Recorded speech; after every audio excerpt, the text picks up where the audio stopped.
It was disappointing. I was hoping that Arsenal were going to go to the next level, but we didn't see anything we didn't know about Arsenal already last night. Liverpool, I thought, were quite magnificent, controlled that game throughout.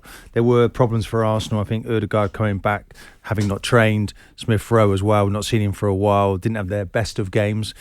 And the goals really, though, could have been avoided. I looked at the goals last night, I watched it, analysed it for an hour after the game last night to see, what was going on. Okay, great play from Liverpool. Yeah. But they just vacated their midfield. Yeah. You can't just run out of the midfield and allow ball straight down the middle of the team. Jota, of course, looked outstanding. He knocks it through Tomiyasu's legs.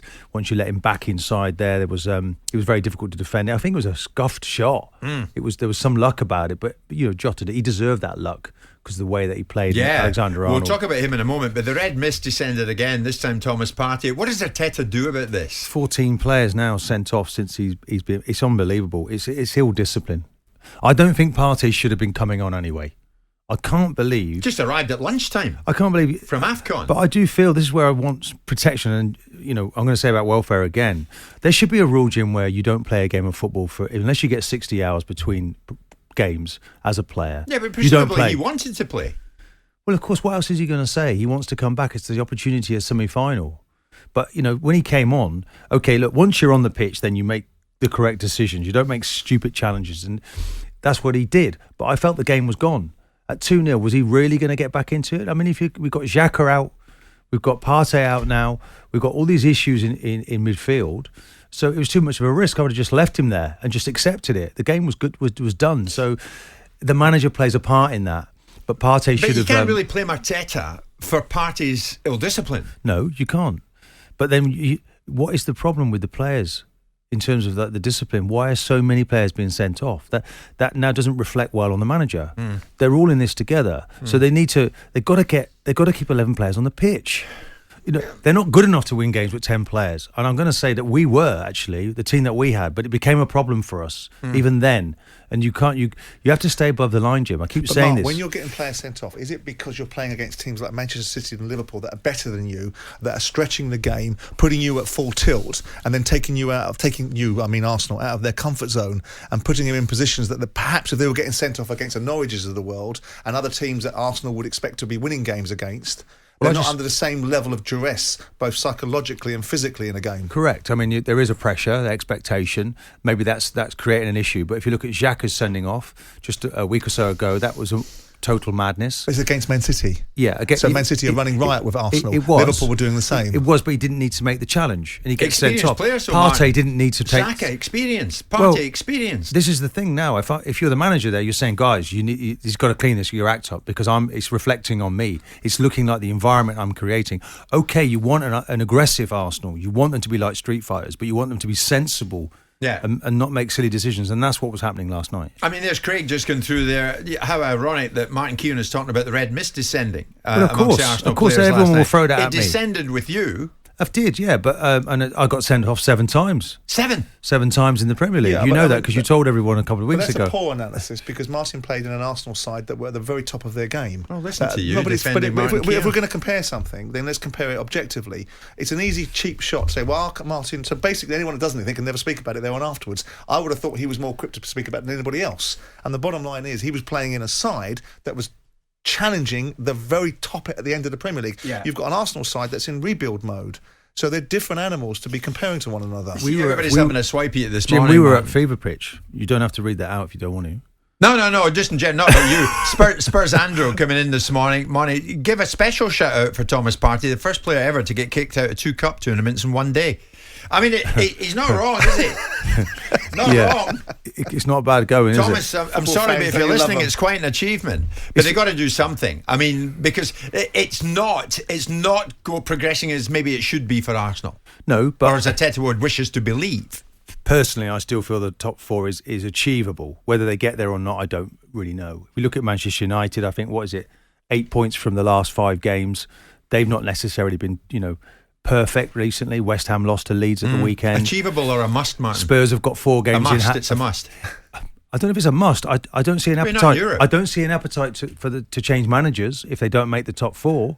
But he has to be shown Don't let him an hector you, improvement. Martin. Don't let him hector you, because the flip side of the argument... Excuse me, what are you Oxford Union boys sticking No, together not this at all. morning? Not at all. Not at all. Oh, But what is you this? can flip the other argument and say, actually, isn't it refreshing that a player comes back from a tournament and actually And wants wants to get to play. straight on a bloody pitch? But You is flip- it advisable? Well, if you want him to be match fit for maybe Sunday and you want him to get his legs stretched after being away and travelled, you could have run that argument. He stretched his leg all right. You could also run the argument that we've had Aubameyang not wanting to come back and be available for training, and you've got a player that comes back in. Maybe it's ill-advised, but if I'm the manager, I'd rather be holding players back than dragging them bloody forward. Yeah, but I don't want to be clever after the event. I'm just thinking about ahead to the How about being weekend. clever before the You're event? playing Burnley. You've got a really difficult game at the weekend. Wait, is it a difficult game? You're playing a team that's in the bottom three. It's a game Arsenal should win, but we know it's going to be physical. You want Partey in the group. Let's not run the risk. He's only just come back the day before. When did he play? Sunday? You know, he's got a couple of days gaps in between. Sorry, Tuesday. He played on Tuesday. That's, there's just not enough So of a we've gap. constantly accused Arsenal of being under-aroused, right? And now that we're switching it and saying, actually, let's point our guns on the fact they're over-aroused. And they're going to you be can't problems do right for doing when wrong you then, can when you? you Unusual start choice of word. when you start to change. Well, I'm don't you? permanently under-aroused sitting next to you. Jim, when you're trying to build a reputation where you're tough, you're hard to beat, and you've got a personality, you're going to get it wrong, and they're getting it wrong far too many times. The manager has to step in and get the right balance. You've got to keep the players on the pitch, and the players have to learn. And I'm not seeing it, and it's coming from senior players. You're right, Xhaka is time and time again with him. Partey just played his best game for Arsenal against Man City before he went off, and now he's not available for the next match. But we also sat here saying how wonderful Arsenal were with 10 men the other day, and how they galvanised together, kept their discipline, kept their shape. So let's be careful that we don't micromanage a situation where macro there's more progress in Arsenal than there has been since the beginning of the season. That's ironic, because when with 11 players and Arsenal had ideas of their own to win this game, and it's in the transition where Arsenal keep getting done. That doesn't happen to Liverpool. They're around the ball in tight packs, they're better sides. little tackles, little fouls from the Liverpool players. I'm incensed by it, watching it, but that's what you want. You want that. Even when Martinelli loses the ball, have a look at Milner. He's trying to take him out. He misses because he's not quick enough to get to him. I know you mentioned it's cute to talk about things before the event, or certainly after the event.